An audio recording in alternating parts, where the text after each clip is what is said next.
Hi, today we're going to talk about buying a home and the necessary steps involved. Do you want to stop wasting your money paying off your landlord's mortgage? I'm going to show you in a few easy steps how you can buy your own home. So today the things that we're going to talk about are establishing the necessary credit, preparing for the down payment for buying a home, and the home buying process, the necessary steps that are involved in it.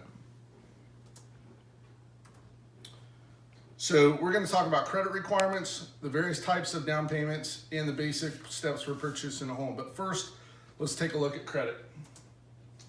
So there are several credit requirements depending on the type of loan that you want to get. We're going to talk about FHA loans, VA loans, and conventional loans. There are some other loan programs out there, but these are the three main programs, and that's the ones I'm going to talk about.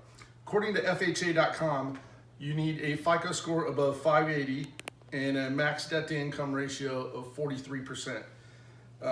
Interesting thing about the FHA loan, since your down payment is going to be less than 20%, you are going to be required to pay something called mortgage insurance, which is just some extra money you're throwing away.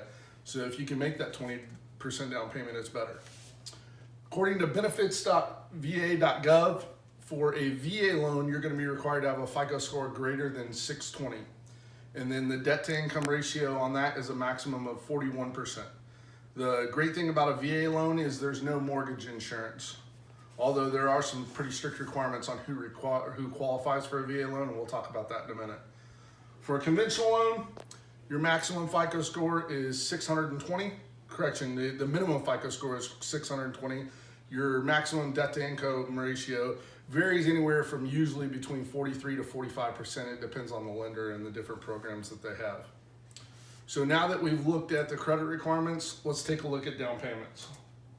So for your down payments for the FHA program, the FHA program is going to require a minimum of 3.5% down for your loan. So this is actually a pretty good program because it allows you to get into a home for very little money down. For the VA loan, it's going to be zero down. It's available to active, retired, and veterans of the military. It does require a funding fee in most cases for the individual that's getting a loan of 2.15% of the loan value. However, the funding fee is able to be financed into the loan. And then the last one, conventional loans, are 3 to 20% depending on the lender program. So there's all kinds of different variations that you can do on that. And then again, down payments less than 20% are going to require mortgage insurance in most cases. There are some conventional loan programs where mortgage insurance is not required. And then finally, we'll talk about the home buying process. So the home buying process really starts with financing in the beginning, which we've already talked about. You got to get pre-approved. Your realtor can set you up with a lender that can do the pre-approval process with you. It's fairly painless. So the next step is going to be looking for a home. So you got to take care of that financing portion first because you need to find out what you qualify for so that you're looking at homes in price range that you can afford. So when you start looking at a home, you're going to be looking on the internet, of course. Most people start off on Zillow and Trulia.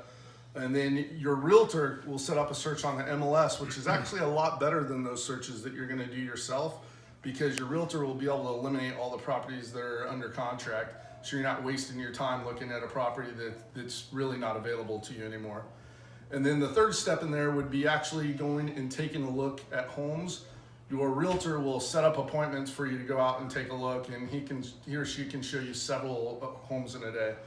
And then one point I want to make there is your realtor does not cost you anything if you're buying a home. So get a realtor, get somebody to represent you, that you don't have to pay them a penny. They're going to get compensated out of the sale of the home by the seller. All right, the next step is making an offer. Your realtor is going to look at all the comparable homes that have sold in the area in the last 6 months to a year, and they're going to take a look and assess what the value of the home that you're thinking about writing an offer on and see what they think it's worth. And then they'll advise you on what you should offer. So you're going to make an offer. It's very likely you could get a counter offer from the seller, and it can go back and forth several times before you finally come to a final amount that you're going to pay for the home. After you've done that and you've satisfied the contractor, you've ratified it, Then the next thing you're going to do is some inspections. Most people get a home inspection. I would always recommend that you get a home inspection on a property. They're going to cost anywhere from $300 to $500. And then you're going to get a moisture and termite inspection. That's going to be required by your lender. You don't really have a choice on that one. You're going to have to get it. And then you're going to have to get an appraisal on the home where they actually assess an official value to the house to make sure that you're able to finance that money. All right, and then the last thing is closing. Getting to closing, the day of closing, you're signing your name a bunch of times, you're signing a bunch of paperwork, and then you're going to get your keys at the end of it. This is the fun part. So in conclusion, today we've talked about establishing credit. We've talked about preparing for the down payment in the home buying process. And we talked about how you can eventually own your own home in those easy steps. So you have all the tools that you need to make an educated decision on buying a home. There's no reason that you can't be a homeowner.